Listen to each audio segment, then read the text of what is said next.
It's no place to take a child. And I can't concentrate on missionary work if you're there, said my mother. I'll be too busy making sure no harm comes to you. I can watch over myself, I offered. Not in Africa. You'll be with Aunt Magnolia and Aunt Pigg for a few months, said my father. Is that how long you'll be gone? I asked querulously, because that was a long time and certainly longer than I wanted to spend with Aunt Magnolia and Aunt Pigg.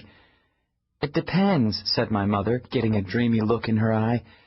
It might be longer. I might turn out to be good at this. At missionary work? My father snorted. I told you to forget all that nonsense.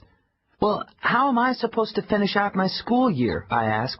It's my last year at Critz Elementary. I can't believe you're making me move to Floyd and miss the last weeks at Critz. We thought of that. Aunt Pigg and Aunt Magnolia have graciously agreed to move here while you finish school, and then during the summer months you will move back up there to stay with them in Floyd. You're going to be gone summertime too? I wailed as the realization hit me. I could hardly believe this was happening. And Floyd in the summer? What about baseball?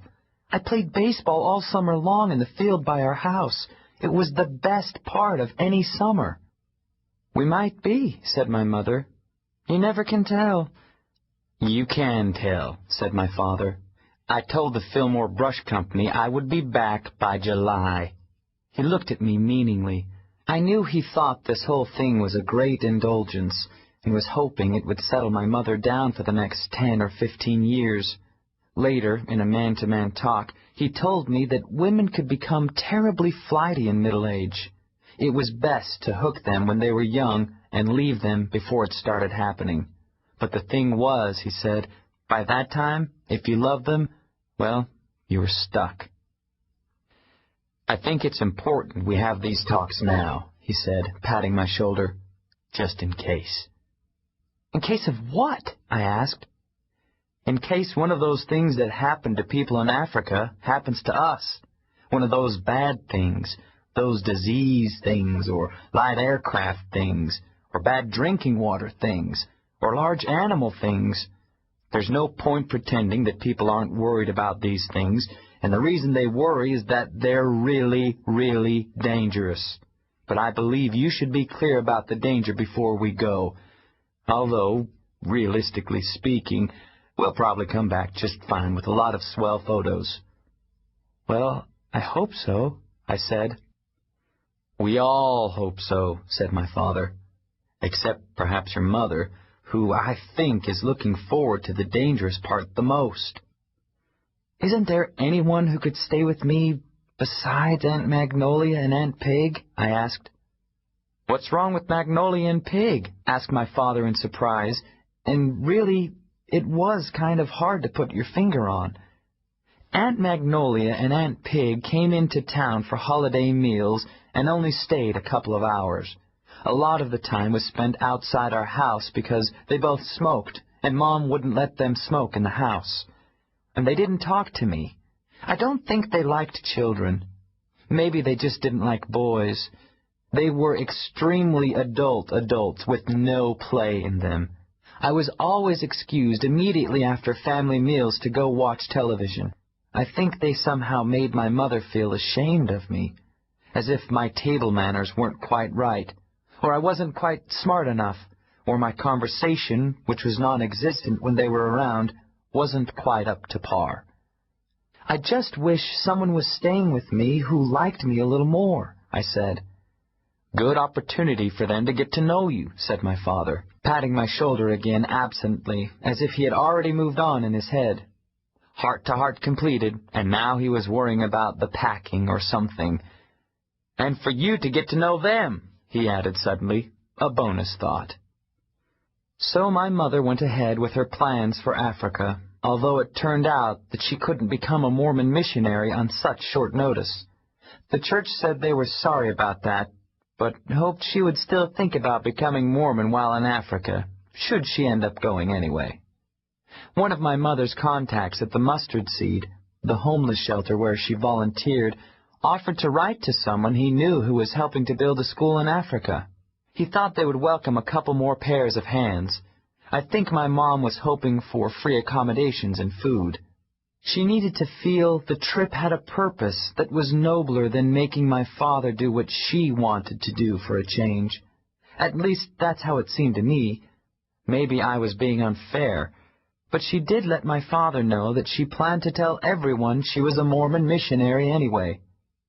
"You mean you're going to lie? About something like that?" asked my father. He was becoming more and more perturbed about my mother, who had never broken out in this way before. "It will open doors," said my mother. "I'm not going to lie," said my father. "I think that's just nuts." I didn't know where all this would lead them. I thought my father might even cancel the trip. I couldn't believe that he was going to go along to Africa with her under those circumstances, but he did. The flu. After my aunts came, I moved into my closet to get as far away from them as I could. Not that they ever came looking for me that first week. I moved a small battery-operated light into it, and some pillows and blankets and a stack of books, and I closed the door and tried to pretend my aunts didn't exist while they were downstairs, ignoring me.